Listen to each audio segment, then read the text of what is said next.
Bienvenue sur leur FM 100.9, c'est Rendez-vous avec comme chaque semaine. Un rendez-vous qui s'intéresse cette semaine à nouveau à la politique, puisque Gilles, nous allons parler des prochaines échéances législatives et de la troisième circonscription de la Loire avec un candidat dans nos studios. Bonjour Philippe, bienvenue dans Rendez-vous avec. Cette semaine, c'est le grand retour de la politique. Nous allons nous transférer, nous parachuter dans la troisième circonscription de la Loire avec un des candidats et nous avons le plaisir de recevoir par la même occasion l'ancien maire de Saint-Chamond, candidat donc le 11 et 18 juin prochain aux législatives, Philippe Kizerian. Bonjour. Bonjour. Bienvenue sur Loire FM, merci d'avoir accepté notre invitation, contrairement à d'autres. Alors, moi j'ai déjà envie de vous poser une première question. Qui est Philippe Kizerian ? Eh bien, écoutez, Philippe Kizerian, c'est un habitant, un citoyen de la troisième circonscription, et plus particulièrement de Saint-Chamond, puisque moi je suis né à Saint-Chamond, et j'ai connu finalement toutes ces belles aventures qu'a pu vivre notre ville et notre vallée. Voilà, donc j'ai 58 ans. J'ai commencé ma carrière professionnelle en faisant un apprentissage à 17 ans. 17 ans, j'ai donc fait une formation, un CAP de plombier. J'ai exercé en tant que plombier, je me suis même mis à mon compte à un moment. Donc voilà, je connais, comme on dit, la France qui se lève tôt, voilà, à faire des chantiers quand il fait froid, quand il fait chaud. Voilà. Et puis bon, petit à petit, me suis réorienté vers le médico-social où j'ai fait des formations. Et en France, on a la possibilité justement de pouvoir se former tout au long de la vie. Et j'ai fait une formation de directeur d'établissements médico-sociaux. Et donc, j'ai eu l'occasion et le plaisir de travailler avec des personnes déficientes intellectuelles et même polyhandicapées, quelquefois, et voir un peu la difficulté que peuvent rencontrer toutes ces personnes et leurs familles. Et donc, aujourd'hui, je travaille et je suis donc directeur d'établissements médico-sociaux. Et pour revenir à la politique, quel était l'élément déclencheur ? Qu'est-ce qui vous a donné envie de vous engager dans la politique ? Alors moi, je considère qu'on est tous des hommes et des femmes et qu'on vit tous qu'une seule fois sur cette planète. Et il n'y a rien de pire finalement d'imaginer qu'il y ait des gens qui puissent vivre dans la richesse, dans l'opulence, voilà, et d'autres dans la misère en tendant la main. Je trouve que ces injustices, en tous les cas, moi, me touchent profondément. Ouais. Je pense qu'on compte tous pour un et qu'il n'y a pas à avoir des différences aussi importantes. Je ne suis pas contre les différences, mais quand il y a des écarts aussi important, je trouve que c'est un petit peu dramatique et indécent. Et donc, je me suis engagé en politique parce qu'à un moment, je me suis dit qu'il suffisait pas de dénoncer les choses, de dire que les choses vont mal pour qu'elles aillent mieux. Je dirais que la pensée magique, ça n'existe pas. Et je me suis dit, Philippe, si tu veux que ça change, il faut te retrousser les manches. Et donc, je me suis engagé. J'ai frappé à la porte du Parti Socialiste et ils m'ont ouvert la porte. Et depuis, j'y suis resté parce que pour moi, il y a des valeurs qui me vont bien. Des valeurs de solidarité, de fraternité, ce qui fonde finalement notre République, hein, liberté, égalité, fraternité. Moi, je les retrouve, toutes ces valeurs, finalement, dans le Parti Socialiste. Donc, j'ai toujours été au Parti Socialiste. Je suis loyal. Alors, c'est vrai qu'en ce moment... il y a pas mal de gens qui retournent leur veste, qui changent. Qui se mettent en marche ? Qui se mettent en marche. Jacques Dutronc avait chanté l'opportuniste et je trouvais que c'est assez approprié. Dans l'air du temps ? C'est un peu dans l'air du temps, quoi, en ce moment. Ouais. Et pour revenir à l'air du temps, c'est pas un peu compliqué quand on voit un peu des gens qui étaient socialistes, d'autres qui sont républicains. On sait pas trop où on va là, j'ai envie de dire dans la clarté des choses.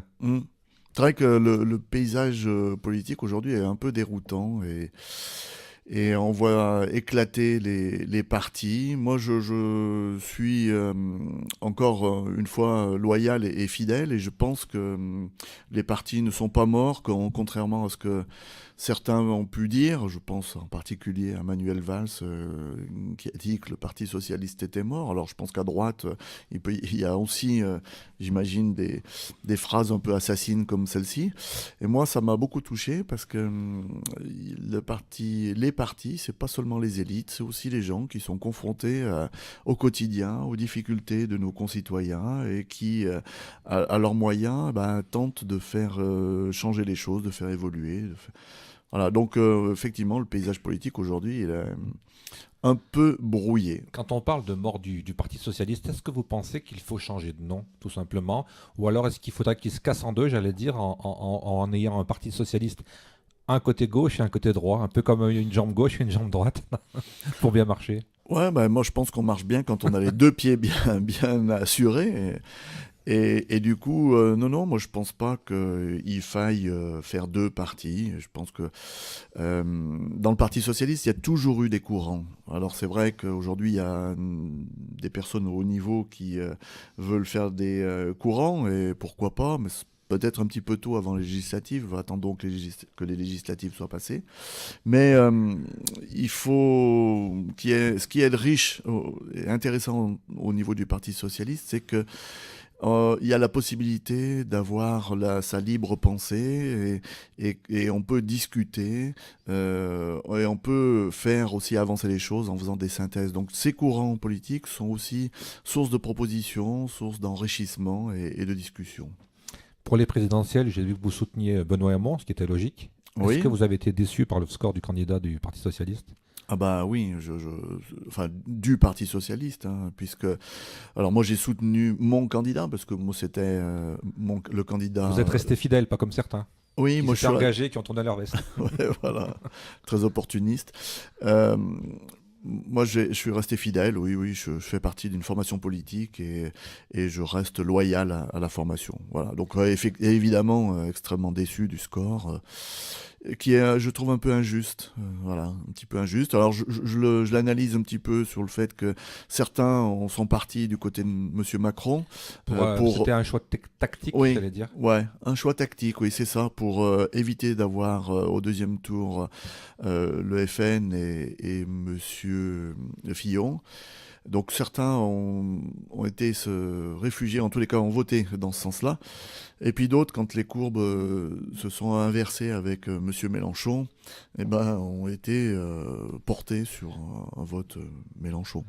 Est-ce que vous pensez que ça a fait du tort, cette histoire de revenu universel au candidat Benoît Hamon? Parce que j'ai l'impression que c'est une très bonne idée, qu'il est en avance, mais que c'était très très mal expliqué, très très mal compris. Bah, c'était surtout très très en avance par rapport à notre société. Bon, le revenu, il était peut-être pas suffisamment préparé aussi. Parce qu'il faut, il faut quand même le dire aux auditeurs qui nous écoutent, le revenu universel, à la base, il est proposé par la droite. Oui, oui. Oui, mais bon, ils l'ont pas bien relayé en tous les cas. Mal Et puis, expliqué. Mal expliqué. Un peu, comme on dit tout à l'heure, un peu comme la communication de François Hollande pendant 5 ans, qui a été très très mauvais en communication. Ouais, c'est vrai que très mauvaise en communication, alors qu'il y a eu plein de belles choses qui ont été faites. Moi, je pense notamment au retour de la police, enfin, un certain nombre de fonctionnaires de police qui sont revenus, alors que le précédent gouvernement de Sarkozy en avait supprimé un certain nombre, dans l'éducation nationale aussi. Moi, je crois beaucoup aux services publics. Je suis fier de nos services publics parce que quand on regarde finalement dans le rétroviseur, on s'aperçoit que notre santé, le système de santé est vraiment remarquable. En France, il y a des gens qui viennent même de l'étranger se faire soigner en France, donc, et ça c'est le pur produit des services publics. Le TGV, on l'a vendu dans le monde entier, le TGV. Et ça aussi, c'est une fierté nationale, c'est issu des services publics. Le nucléaire, je dirais, au-delà du débat, on est pour ou contre le nucléaire, mais technologiquement parlant, ça a été une avancée considérable. Voilà, vous voyez, donc moi, les services publics, j'y crois. Et j'en suis fier. Pourtant, on a beaucoup de manifestations depuis quelques temps, surtout dans la région, des bureaux de poste qui ferment, pas mal de services publics qui réduisent leurs horaires. Sous un gouvernement, entre guillemets, socialiste, qu'est-ce qu'il faut faire pour améliorer tous ces services publics, et notamment dans la 3e circonscription? Bah ça, je le déplore, hein, la disparition des services publics, la poste, etc. Ça a été privatisé. Bon, il faut quand même rappeler qu'il y a aussi des contraintes européennes, hein, qui font que les services publics petit à petit disparaissent. Après, parce qu'on met l'économie en priorité, donc les priorités sont plus tout à fait les mêmes. Et moi, je pense qu'on peut tenter d'enrayer cette disparition en mutualisant peut-être des services publics, en faisant en sorte, parce que la 3e circonscription, c'est une circonscription à la fois urbaine par le fond de vallée, avec Saint-Chamond, Lorette, Grand-Croix, Lorme, Rive de Gier, mais aussi à la fois périurbaine et rurale, parce qu'on a beaucoup de communes qui sont sur les coteaux. Et là, dans ces communes rurales, on a des services publics qui disparaissent et des regroupements finalement de services, et donc les maires font un boulot extraordinaire à ce niveau-là, en tentant finalement de rassembler différents services publics en un seul, pour ne pas voir disparaître. Et ça, si je suis élu député, c'est quelque chose que je soutiendrai, une démarche que je soutiendrai. Une autre démarche aussi, parce qu'il faut parler aussi des déserts médicaux dans le service public, hein, et des déserts médicaux qu'on ne trouve pas forcément qu'en milieu rural. On les trouve aussi en centre-ville. Hein. En centre-ville, je vous défie de trouver un ophtalmo à Saint-Chamond, enfin c'est très compliqué. Hein. Et donc, même des médecins généralistes qui ne trouvent pas, hein, après des successeurs. Hein. Voilà. Donc du coup, il y a des déserts médicaux. Est-ce qu'un député peut agir justement sur ce fait-là, qu'on a de moins en moins de médecins, qu'on a des déserts médicaux?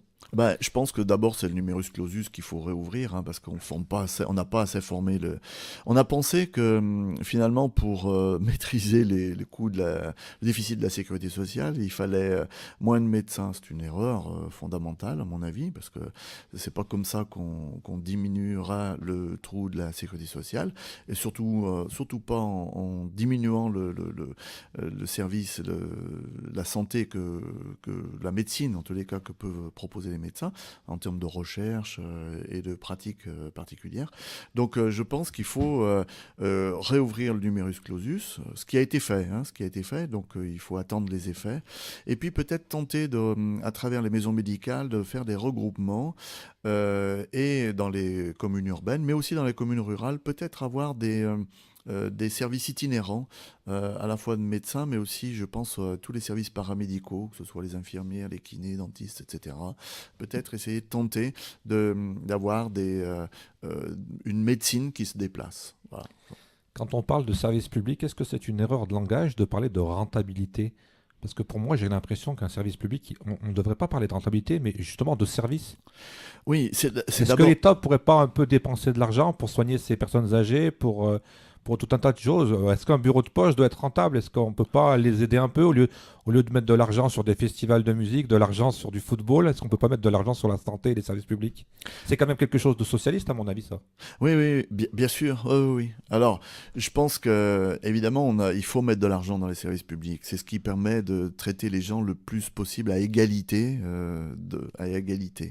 Donc, ça ramène de l'équité, je dirais, même pour les citoyens, pour les gens. Pour autant, je pense qu'il faut aussi être attentif aux dépenses, parce que c'est les impôts de tout le monde, hein, et qu'il faut essayer de tenter pas de rentabiliser, bien sûr, mais d'optimiser le plus possible les services, parce que c'est aussi de l'argent de tout le monde. Mais moi, je pense que, et comme vous avez raison, qu'il faut mettre le paquet sur les services publics. Mais pour autant, contrairement un petit peu à ce que vous dites, la culture, moi, je diminuerai pas. Non, mais c'était un exemple comme ça. Voilà, c'était un exemple. C'était pour dire qu'on peut peut-être déplacer des budgets un petit peu. Voilà, je pense on peut déplacer des budgets, oui. Je pense qu'il y a certains ministères qui... On peut peut-être arrêter les toasts et les petits fours pour les réceptions et le donner pour la poste pour qu'elle ouvre une heure de plus. Tout à fait, voilà. Je pense qu'il y a des économies à faire, effectivement, dans toutes les réceptions, comme vous le dites. Mais bon, c'est pas que ça. Les traiteurs ne seront pas contents. Question de Philippe, je vois. Ouais, une question culturelle justement pour l'ancien maire de Saint-Chamond. Le festival La Route des Artistes, cette année à Saint-Chamond, n'a bien failli pas avoir lieu, notamment suite à une grosse baisse de subventions de la région Auvergne-Rhône-Alpes, la nouvelle majorité en tout cas. Il y a eu même y compris à un moment donné sur comment on appelle les sites là, de financement participatif. Il y a eu un appel qui a été lancé. Bon, il n'a pas été franchement super bien accueilli, mais en tout cas, cette année, le festival se fera, je crois notamment avec Majid Cherfri de Zebda qui sera présent, entre autres. Qu'en pense l'ancien maire de Saint-Chamond ? Je suis évidemment touché par le fait qu'il puisse être en difficulté. Je crois que l'année dernière, il y a eu la conjugaison de plusieurs facteurs. Il y a eu l'euro, il y a eu plein de choses, le mauvais temps. Le mauvais temps, etc. Donc, peut-être la programmation aussi. Peut-être la programmation, c'est possible en tous les cas. Il y a Si on veut d'autres. attirer du public Ouais. large, il faut aussi peut-être avoir Ouais. une programmation plus large. Bah, leur programmation, j'ai trouvé très très intéressante parce qu'elle s'adresse à différentes classes, je dirais, populaires, enfin Différentes catégories de la population. Moi, chaque fois que j'y vais, j'ai vraiment le plaisir de voir à la fois des jeunes, à la fois des anciens, à la fois des personnes handicapées. Enfin, vous voyez vraiment un public très très très varié et vraiment une espèce de éclectique et une communauté, je dirais, autour de ce festival qui est vraiment super intéressant. Moi, j'adore ça parce que en plus, ils font un travail, et ça, on le sait peut-être pas forcément, mais un travail aussi intéressant avec les écoles de la commune. C'est un travail sur toute l'année, je crois. C'est un travail sur toute l'année et ils concourent vraiment à animer la ville. Et je pense que, vous voyez, la culture, c'est un point important parce que la culture, c'est aussi une ouverture d'esprit. C'est pas que le plaisir, les émotions et tout ça, mais c'est aussi se sentir appartenir aussi à une communauté. Je trouve que c'est vraiment important que chacun puisse y participer parce que parfois, on peut se dire, ben non, bon, le théâtre, non, c'est pas pour moi, j'y accède pas, je suis pas assez instruit, ou l'opéra, ou les festivals, ou ceci ou cela, alors que la culture traite tout le monde à égalité. Je veux dire, les émotions, on les perçoit, qu'on soit jeune, qu'on soit ancien, voilà, handicapé ou pas. Voilà. Donc je pense que la culture, c'est un facteur, je dirais, d'égalité, qui traite finalement les gens à égalité. Non, c'est important. Alors, on est à Saint-Chamond, on va y rester. Moi, j'ai envie de vous demander comment vous êtes arrivé maire de Saint-Chamond. Quel était le chemin? C'était une envie, c'était le matin, vous vous rasiez, vous disiez je veux être maire de Saint-Chamond, ou c'est un hasard? Comment ça s'est passé? Dites-nous tout ça. Non, je me lève pas tous les jours en me disant tu vas être maire de Saint-Chamond ou tu vas être député, etc. Non, c'est un engagement politique. Moi, je crois beaucoup, encore une fois, aux valeurs de notre République, à notre démocratie. Je suis assez terrorisé à l'idée que dans le monde, il y ait des pays où les gens ne puissent pas choisir, où ils sont finalement contraints par la force. Voilà. Et du coup, je trouve que je suis attaché aux valeurs de la démocratie et de notre République. Et je pense qu'aujourd'hui, c'est difficile pour le Parti socialiste de se présenter, comme ça l'était pour les élections municipales aussi, dans une ville qui sera un petit peu plus à droite à Saint-Chamond que dans d'autres. Donc du coup, c'est toujours un petit peu compliqué, mais je pense qu'il faut être présent, voilà, pour pouvoir offrir le choix, la possibilité aux gens d'avoir à choisir dans différents projets de vie. Voilà, un tel, il va proposer un projet de vie un petit peu plus comme ceci, un petit peu plus social, un petit peu plus solidaire. L'autre, un petit peu plus axé sur des valeurs de dépassement, d'élitisme, de libéralisme, etc. Et donc là, la démocratie, c'est ça. Donc c'est un peu ça qui me motive. Et donc je suis arrivé maire de Saint-Chamond parce que on arrivait aussi au bout d'un cycle au niveau du Parti socialiste et que Marc Lassablière, l'ancien porteur, je dirais, du PS à Saint-Chamond, n'a plus voulu se présenter. Donc on m'a demandé si je voulais bien me présenter. Donc je l'ai fait avec grand plaisir. Et comme à droite aussi, il faut le reconnaître, il y a eu une division de la droite. Donc ça m'a permis de rentrer par la grande porte, parce que j'avais jamais été élu auparavant, par la grande porte, maire de Saint-Chamond et vice-président de Saint-Chamond. Est-ce que c'était un rôle que vous avez imaginé avec les choses à faire, ou est-ce que vous avez eu des surprises, des bonnes et des moins bonnes pendant 6 ans pour accomplir cette tâche, cette mission même? Alors, c'était pas un rôle que je rêvais, c'est pas du tout. Enfin, j'ai pas cette prétention. Je pense que quand on est élu, c'est pas un métier. Mon métier, c'est pas celui-ci. C'est une fonction. On est en CDD, voilà. Donc, et ça dure pas à vie. Je sais qu'il y en a qui font carrière en politique. Voilà, ils commencent à faire Sciences Po, ils travaillent dans des cabinets, etc. Après, ils sont élus. Enfin bon, il y en a qui font carrière. Moi, non, c'est pas mon métier. Alors, des difficultés, oui, c'est pas évident. On pense que on veut faire une politique. Je pense, par exemple, au conseil de quartier, au conseil municipal des jeunes, etc. Mais c'est jamais simple. On fait jamais l'unanimité. Donc, c'est impossible. Voilà, ça, j'ai appris ça. J'ai appris ça. On fait jamais l'unanimité, ça, c'est sûr. Et quand on prend des décisions, c'est des décisions collectives ou c'est le maire et je suis le maire, je décide? Alors, en tous les cas, moi, quand je suis arrivé aux commandes de la mairie, contrairement à mes prédécesseurs, j'ai donné une délégation à tout le monde, à tous mes collègues élus. Alors, bon, c'est assez cadré, hein. Il y avait un certain nombre d'adjoints, puis il y avait un certain nombre de conseillers municipaux délégués. Voilà, de manière à ce que chacun puisse s'investir dans une tâche, dans une direction, dans une mission qui lui était confiée. Donc, moi, je suis très respectueux de la participation de mes collègues. Citoyenne. Et donc, citoyenne, Merci. un engagement, voilà. Donc, du coup, j'ai travaillé comme ça et je ne le regrette pas, puisqu'on a pu finalement démultiplier notre capacité à faire. Voilà. Et on a fait beaucoup sur la ville de Saint-Chamond. Au niveau politique, donc vous avez fait un seul mandat. Est-ce que vous avez des regrets, des choses que vous n'avez pas pu finir, des choses que vous rêviez d'accomplir, des choses qui étaient dans les cartons? Ouais, c'est un peu de la frustration, hein, ça Ouais. c'est sûr. Moi, ça m'a été, je le reconnais et je le dis tout à fait tranquillement, hein. J'ai été altéré, touché parce que franchement, on a bossé pendant 6 ans, on a beaucoup travaillé avec mon équipe. Moi, ma femme a vécu en célibataire pendant 6 ans, hein, tellement qu'on est pris par le quotidien. C'est du 24 heures sur 24? C'est un peu ça, et 7 jours sur 7, quoi, voilà, oui, parce que même les choses s'invitent à la maison, hein. Quand on n'arrive pas à toucher le maire, eh ben, on en parle à sa femme, ou à ses enfants, ou à ses parents, etc. Enfin, voilà, bon. Donc on endosse le costume H24 et 7 jours sur 7, ça c'est vrai. Mais bon, oui, une petite frustration, enfin, déception, quoi, parce que je pensais que les gens allaient reconnaître l'engagement et le travail qui avait été fait.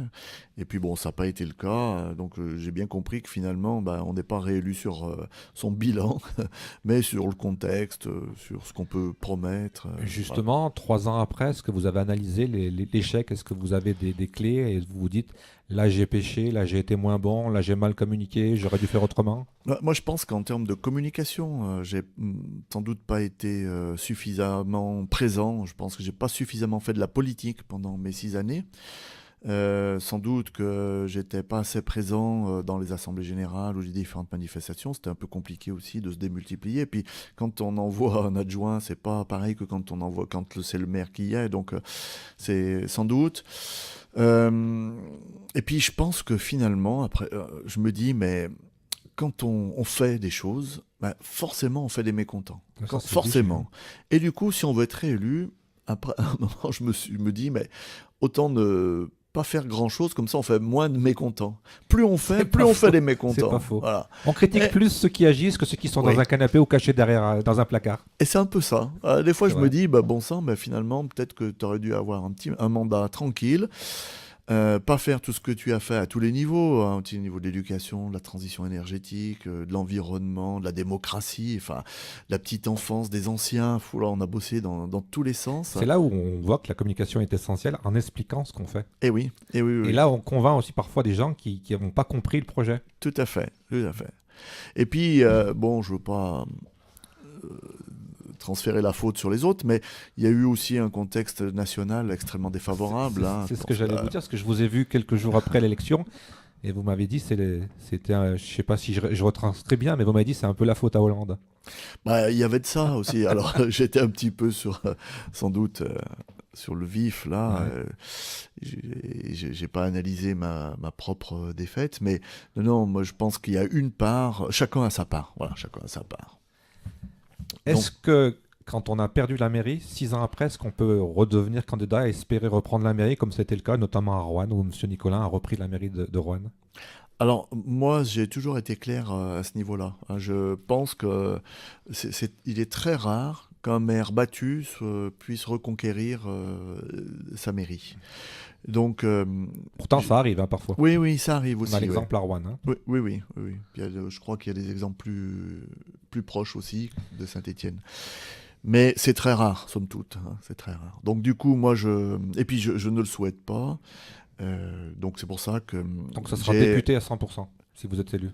Moi, ça sera député à 100% si je suis élu député. Oui. Bonjour à tous, je suis Pierrick Courbon. Rendez-vous avec Gilles Charles tous les jeudis soirs à 18h sur Loire FM 100.9 et sur la page Facebook de l'émission. En retour dans cette émission de Rendez-vous avec, cette semaine, c'est Philippe Kizirian qui est donc le candidat à l'élection législative qui aura lieu le mois prochain, les 11 et 18 juin. Avant de parler de Philippe Kizirian et de son programme, j'ai envie de vous demander Comment on choisit sa suppléante et si vous pouvez nous dire de 2 mots de Eliane Masson? En 2012, je m'étais déjà présenté avec elle et donc pour moi, il était tout à fait naturel de la solliciter. Vous êtes un couple légitime en politique alors. Voilà, on a un couple légitime en politique, mais qu'en politique, je tiens à le dire. Et j'ai bien dit en politique. Je salue Paul, son mari, et le remercie de me laisser Eliane finalement mener cette campagne, une campagne qui n'est pas facile et qui est très prenante. On la prépare depuis le mois de janvier et Eliane est engagée politiquement au niveau du Parti socialiste depuis longtemps. Elle est élue à la mairie de Rive-de-Gier. Elle est évidemment comme moi dans l'opposition. Et c'est une dame qui a beaucoup travaillé dans le social, dans la formation professionnelle. Elle a de grandes valeurs humaines et humanistes que je partage. Comment on se répartit les rôles dans cette campagne alors entre le futur député, entre guillemets, et la suppléante? Est-ce qu'on partage les secteurs? Est-ce qu'on a des thèmes différents? Alors déjà, on travaille ensemble sur notre programme. Là, le programme que je propose, c'est le fruit d'un travail collectif, d'un comité de campagne composé d'une 30aine de personnes. On a fait des réunions de travail sur les différentes thématiques et donc on a pu décliner de façon assez précise les différentes thématiques. Voilà. Donc on travaille conjointement avec elle. Et puis sur la campagne, on fait une campagne itinérante parce que la campagne est relativement courte. Elle démarre à l'issue, la campagne de terrain, j'entends, elle démarre à l'issue des présidentielles, donc là, cette semaine, et elle va se clôturer le 9 juin. Donc on a un mois, un petit peu plus d'un mois pour faire campagne. Et la circonscription est grande puisqu'elle a 31 communes, donc c'est quand même relativement important. C'est 127 000 habitants quand même. Donc et une circonscription assez étendue. Voilà. Quand vous allez vous présenter, j'allais dire, dans d'autres communes, est-ce que les gens vous connaissent ou est-ce que vous êtes, on va le dire, un parfait inconnu ou est-ce qu'ils sont surpris? Comment ça se passe, les réactions des gens? Je ne sais pas si vous allez du côté... je vois plusieurs listes de communes. Châteauneuf, c'est pas loin de chez vous, mais je vous ai vu sur les réseaux sociaux, vous étiez du côté de Fontanay, des choses comme ça. Est-ce que les gens vous accostent et vous disent, voilà, si vous êtes député, je voudrais que vous fassiez ça pour notre commune? Comment ça se passe dans le réel? Parce qu'on est beaucoup dans le virtuel aujourd'hui. Alors, dans le réel, effectivement, j'ai commencé la campagne depuis quelques jours et je vais dans les différentes communes. Je fais de la présence et je me mets à disposition des gens. Donc, les gens, gentiment, viennent prendre mes tracts. On discute politique, générale, mais pas trop, mais surtout au niveau local. Voilà, des préoccupations. La proximité? Ouais, de la proximité. Voilà, mais très concrètement, très honnêtement, les gens viennent prendre les tracts, pour la plupart, les gens viennent prendre les tracts, mais n'engagent pas forcément la discussion. Voilà, forcément la discussion. Mais il y en a avec qui on discute sur plein de thématiques, sur les retraites. Je pense à une personne qui parlait des retraites et comment vous envisagez la revalorisation des retraites, etc. Vous voyez, donc il y a des questions qui les touchent de façon très concrète et pour lesquelles ils attendent des réponses d'un candidat et d'un futur député. De toute façon, quand on a été maire pendant 6 ans, on a l'habitude un peu de ce contact, de cette proximité avec les gens. Oui, et puis moi j'aime bien ça. J'aime bien aller à la rencontre des gens, les saluer. Et je pense qu'il y a une sorte de feeling qui passe. Voilà, quand on n'est pas agressif, quand on n'est pas... ça engendre pas forcément aussi de l'agressivité. Donc du coup, moi j'aime bien le contact. J'aime bien aller à la rencontre des gens. Et les gens me reconnaissent. Voilà. Alors, des fois, j'ai pas toujours la mémoire des visages et des noms. Donc du coup, j'ai parfois un peu de mal à le reconnaître, mais les gens ont une certaine forme de politesse, de gentillesse et me rappellent finalement un peu les souvenirs qu'on a pu avoir. Mais oui, sur la 3e circonscription, j'ai cet avantage, c'est d'être un petit peu connu par rapport à d'autres candidats qui ne le sont pas du tout et qui vont débarquer. Est-ce que vous savez aujourd'hui combien il y aura de candidats sur la circonscription? Alors, à toutes les élections législatives, il y a toujours beaucoup de candidats. En 2012, alors de mémoire, il devrait y avoir une dizaine de candidats. Il faut savoir que les partis sont financés sur le nombre de voix qu'ils réalisent lors de ces élections.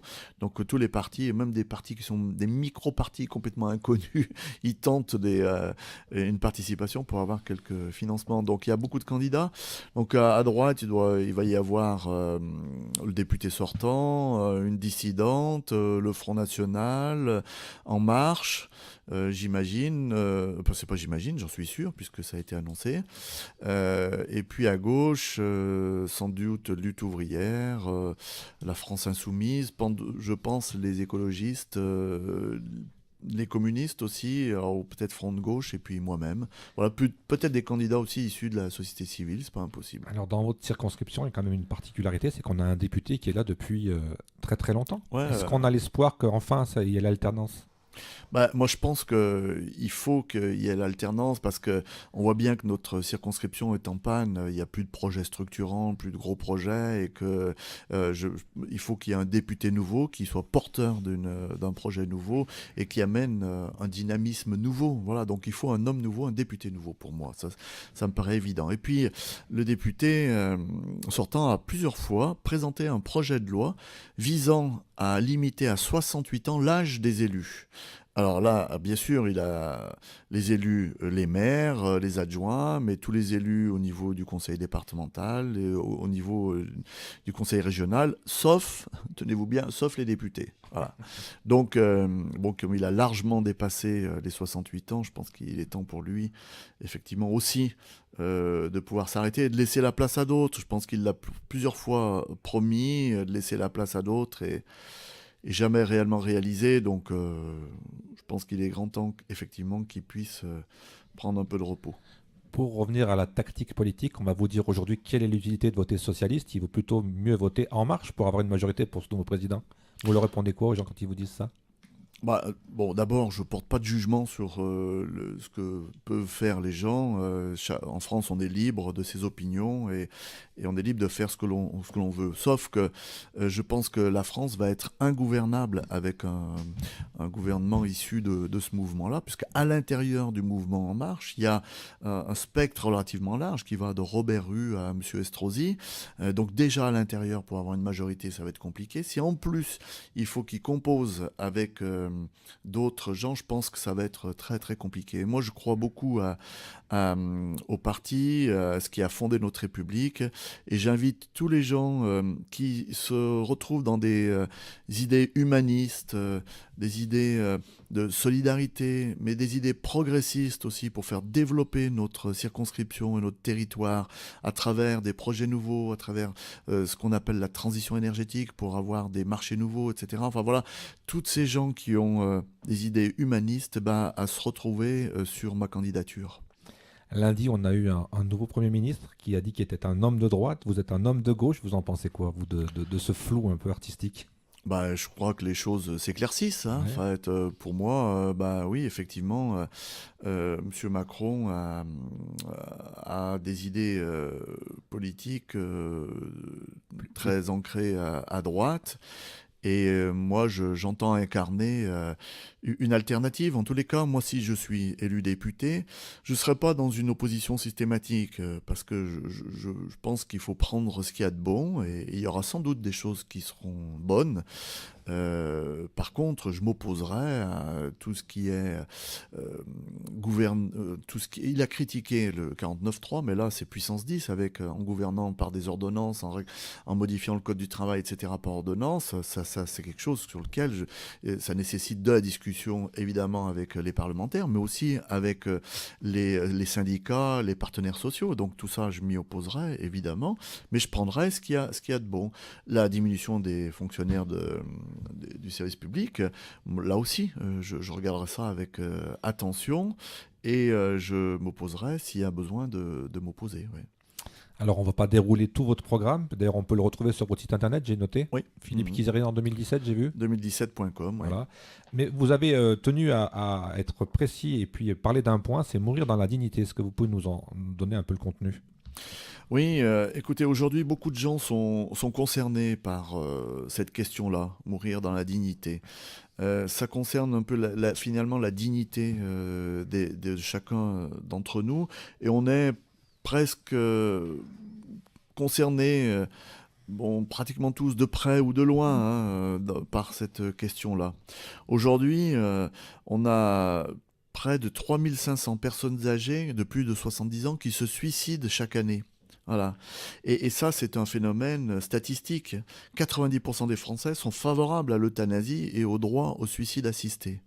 Aujourd'hui, quand on voit que des gens, pour mettre fin à leur vie, parce qu'ils souffrent, parce que leur propre image, l'image de leur physique, leur déplaît, leur renvoie quelque chose de douloureux, eh ben, ils vont se mettre fin à leur jour dans des pays comme la Suisse, la Belgique, le Luxembourg, le Pays-Bas, etc. Et de façon, enfin, et puis en se cachant un peu, voilà, et accompagnés par leur famille, par leurs conjoints ou leurs enfants, un peu comme des voleurs, ils vont à l'étranger pour mettre fin à leur vie. Et ça, je trouve ça intolérable et je trouve ça vraiment indigne. Voilà. Il faut quoi? Il faut une loi? Il faut quoi? Il faut des structures?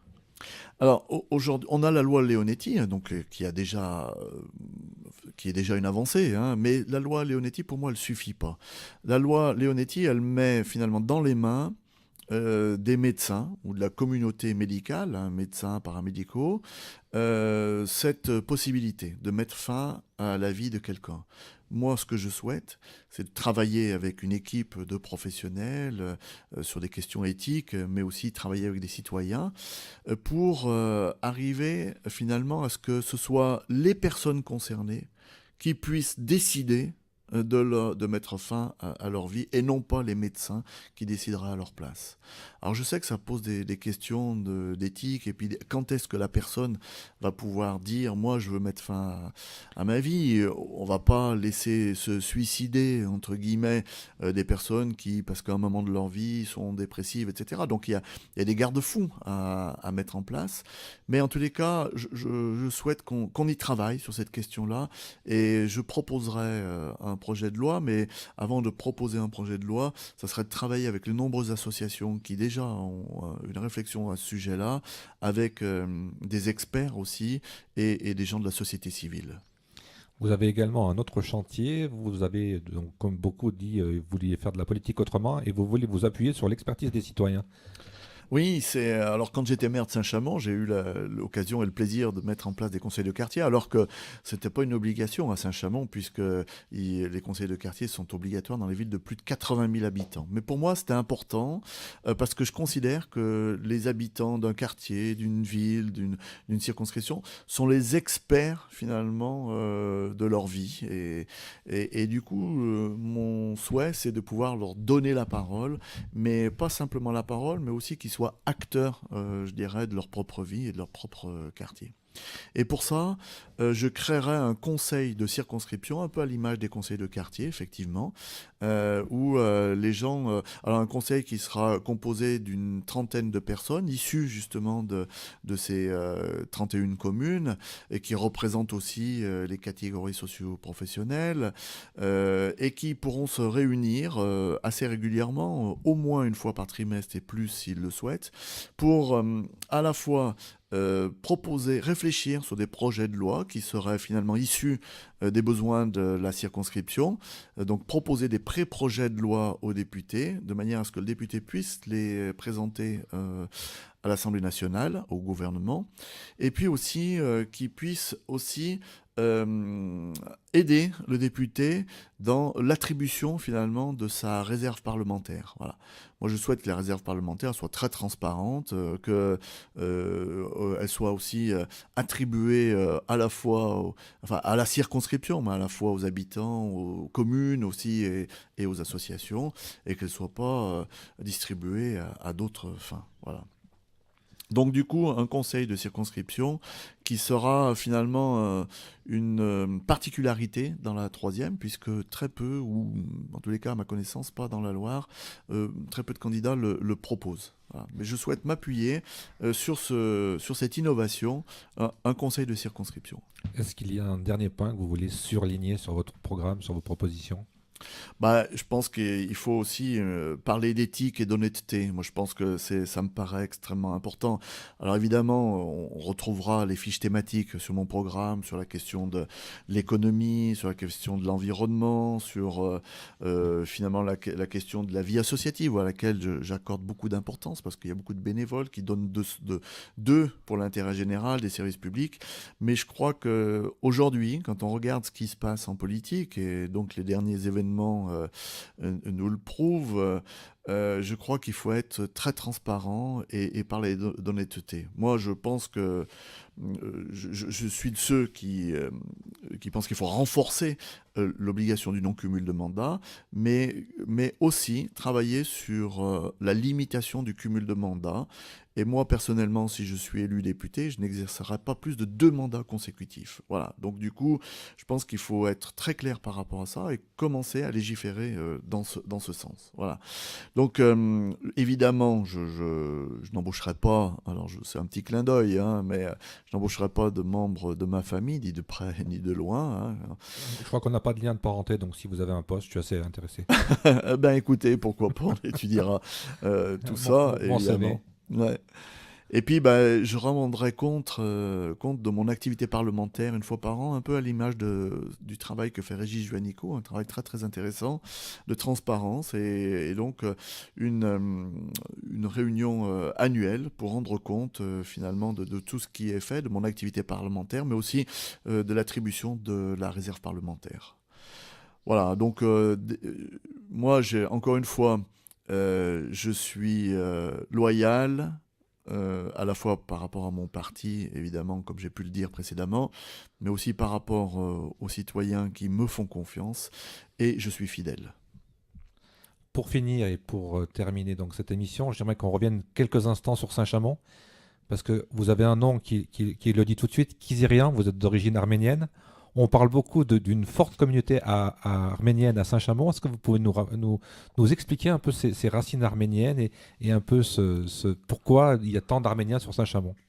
Oui, écoutez, on est tous. Alors Saint-Chamond, c'est une ville très cosmopolite parce qu'il y a eu une histoire industrielle où à une époque, il a fallu alimenter en main-d'œuvre toutes ces grandes usines qui étaient en train de reconstruire la France et il y avait besoin de main-d'œuvre. Alors les Arméniens, après le génocide arménien de 1915, ont émigré dans beaucoup de pays. Alors bon, mon père est né en Syrie, à Alep, hein, comme quoi finalement l'histoire se reproduit.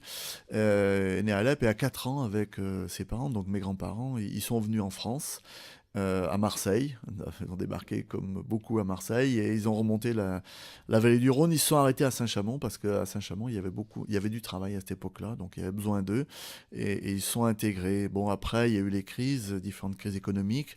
Beaucoup d'immigrés sont repartis dans leur pays, mais les Arméniens ils n'avaient pas de ticket retour, donc ils ne pouvaient pas repartir et donc ils se sont installés à Saint-Chamond, à Vienne, à Saint-Étienne, à Adessine, à Lyon. Ils ont travaillé, ils ont beaucoup travaillé. On les a retrouvés dans le commerce, fruits et légumes, dans le textile, comme couturier, tailleur, coiffeur, enfin voilà, donc dans beaucoup de métiers. Moi, mes parents, mon père a commencé sa carrière à Creuse-Loire comme métallo.